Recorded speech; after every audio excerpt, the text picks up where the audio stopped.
Have you ever felt the weight of the world just, pushing you to constantly perform, to constantly achieve, and never really get a moment to just be? Well, in this explainer, we're diving deep into a fascinating reflection on those exact societal demands. It was penned by Oluyomi Oladevid, and it's called Musings, the Pressure of Performance. Let's unpack the really incredible layers she's woven into this work.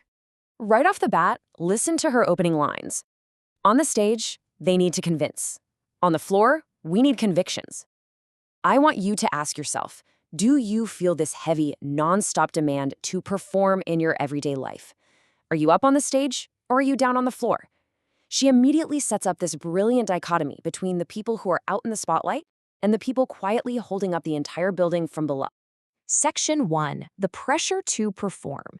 Here, she contrasts that public outward performance with the behind-the-scenes inward foundation.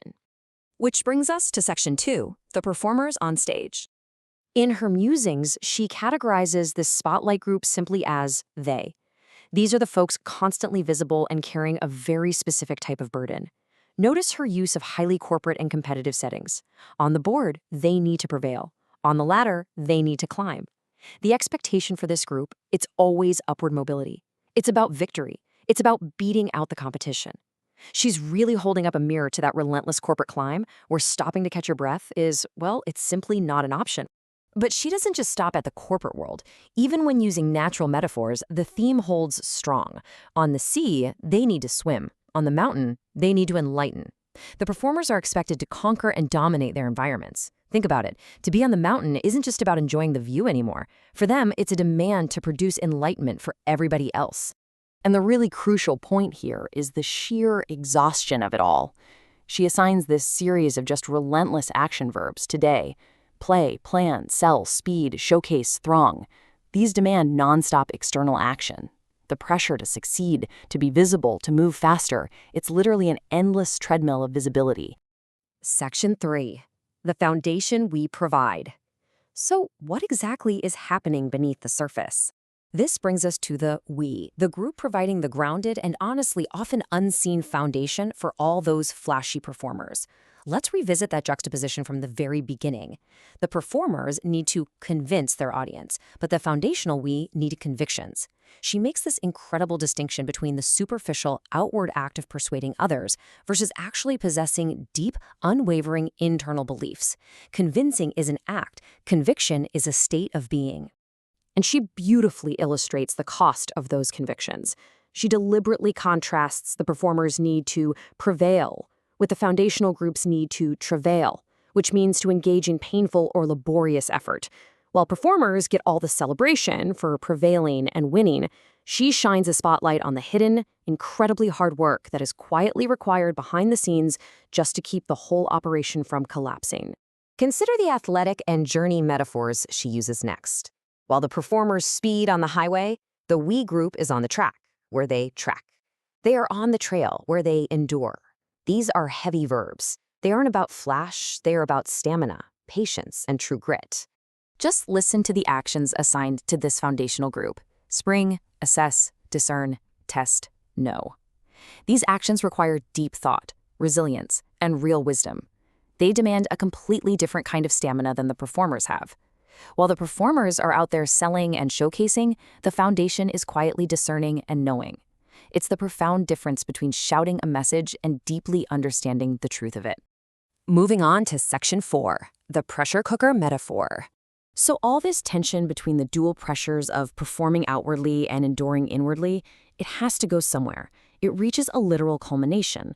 She connects all the running, the climbing, the trekking, and enduring to a very tangible everyday object: a pressure cooker.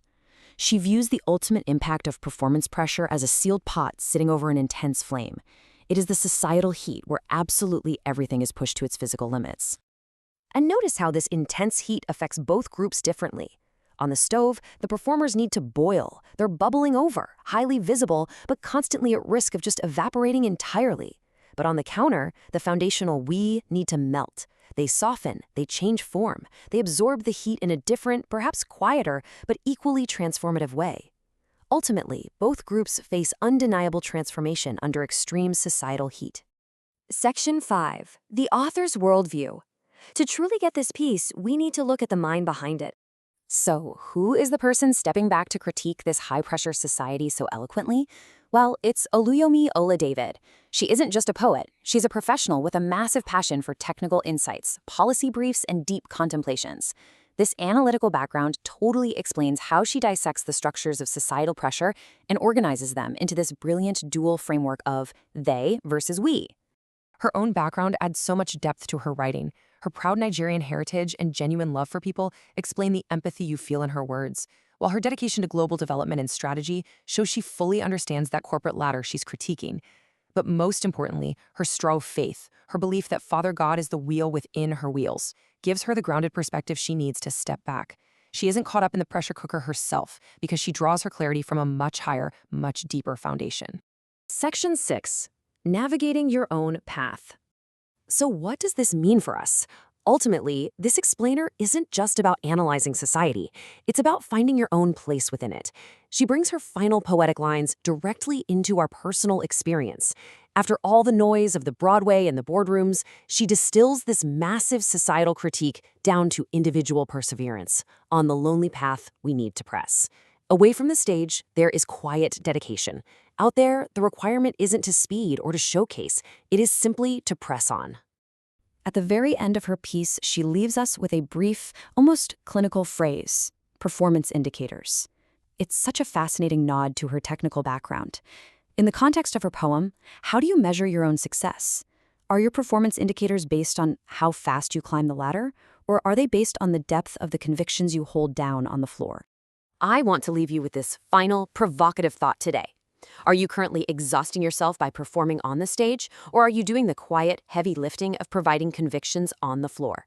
When society inevitably turns up the heat, how will you handle your own pressure cooker tomorrow?